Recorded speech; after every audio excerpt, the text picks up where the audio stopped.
अर्थव्यवस्था के विस्तार में हमारे बैंकिंग सेक्टर की बहुत बड़ी भूमिका होती है।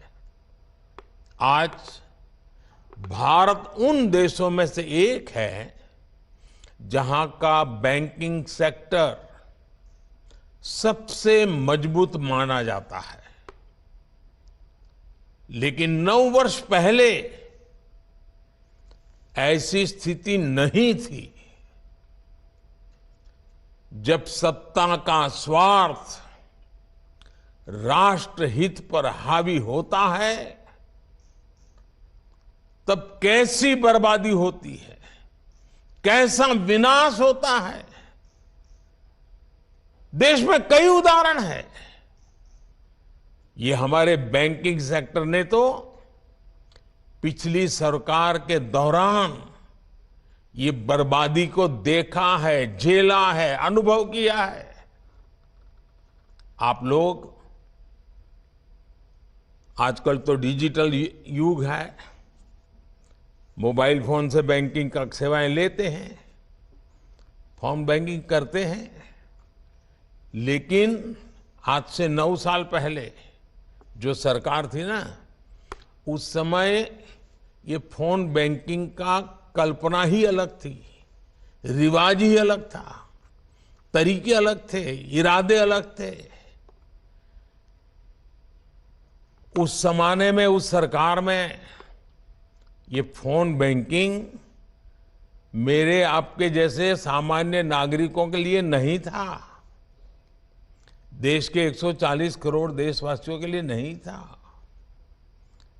उस समय एक खास परिवार के करीबी कुछ ताकतवर नेता बैंकों को फोन करके अपने चहेतों को हजारों करोड़ रुपए का लोन दिलवाया करते थे। ये लोन कभी चुकाया नहीं जाता था और कागजी कार्रवाई होती थी। एक लोन को चुकाने के लिए फिर बैंक से फोन करके दूसरा लोन चुकाने के लिए फिर तीसरा लोन दिलवाना। ये फोन बैंकिंग घोटाला पहले की सरकार के, पिछली सरकार के सबसे बड़े घोटालों में एक था। पहले की सरकार के इस घोटाले की वजह से देश की बैंकिंग व्यवस्था की कमर टूट गई थी। 2014 में आप सबने हमें सरकार में आकर के देश की सेवा करने का मौका दिया। 2014 में सरकार में आने के बाद हमने इस स्थिति से बैंकिंग सेक्टर और देश को मुसीबतों से निकालना एक के बाद एक कदम उठा करके काम शुरू किया। हमने सरकारी बैंकों के मैनेजमेंट को सशक्त किया, प्रोफेशनलिज्म पर बल दिया। हमने देश में छोटे छोटे बैंकों को जोड़कर बड़े बैंकों का निर्माण किया। हमने सुनिश्चित किया कि बैंक में सामान्य नागरिक की 5 लाख रुपए तक की राशि कभी ना डूबे, क्योंकि बैंकों के प्रति सामान्य नागरिक का विश्वास पक्का करना बहुत जरूरी हो गया था। क्योंकि कई कोऑपरेटिव बैंक डूबने लगी थी, सामान्य मानवी की मेहनत का पैसा डूब रहा था और इसलिए हमने 1 लाख से उसको सीमा 5 लाख कर दी, ताकि 99% नागरिकों को उनकी मेहनत की कमाई का पैसा वापस मिल सके।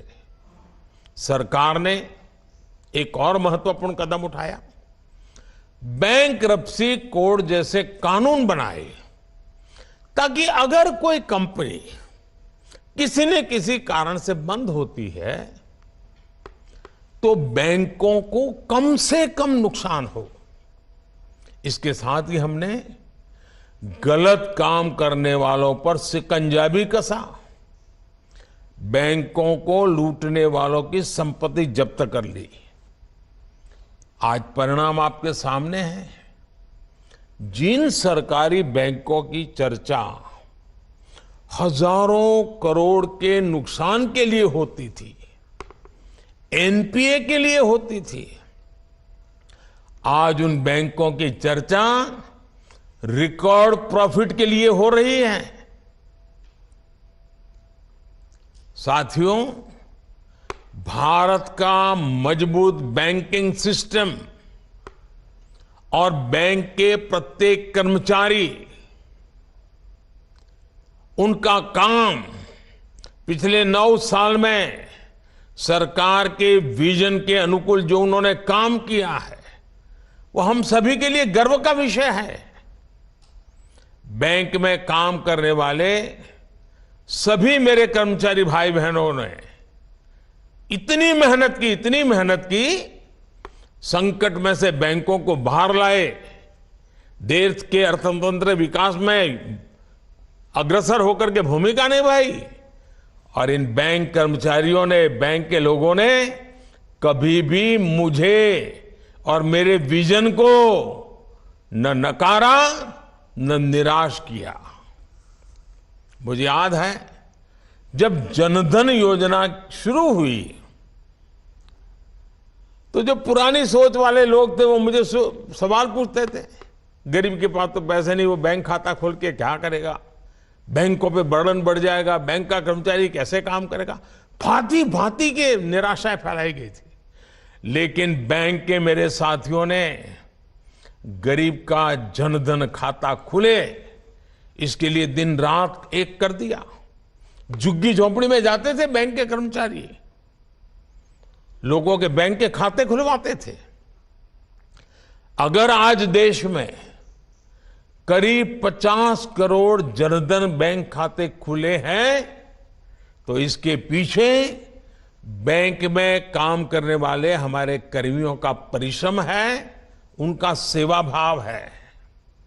ये बैंक कर्मियों की मेहनत है जिसकी वजह से सरकार कोरोना काल में करोड़ों महिलाओं के बैंक खातों में सीधे पैसे ट्रांसफर कर पाई।